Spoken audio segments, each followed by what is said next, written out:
மகாராஷ்டிர மாநிலத்தின் பெரும்பாலான பகுதிகளில் வரலாறு காணாத அளவிற்கு வறட்சி மக்களை வாட்டி வதைக்கிறது.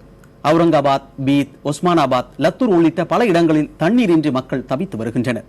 இப்பகுதிகளில் உள்ள 6 நீர்த்தேக்கங்கள் முழுவதுமாக வறண்டிருப்பதால் ஆறுகளிலும் நீர் இல்லை. மராத்வாடா பகுதியில் இருக்கும் அணைகளில் முன் எப்போதும் இல்லாத அளவுக்கு நீரின் மட்டம் குறைந்து காணப்படுகிறது. தேங்கி கிடக்கும் சுகாதாரமற்ற நீரை பயன்படுத்துவதற்கும் கிராம மக்களிடையே கடும் போட்டி நிலவுகிறது. லத்தூர் பகுதியில் தண்ணீரை தேடி பல கிலோமீட்டர் பயணிக்கும் அவலம் நிலவுகிறது.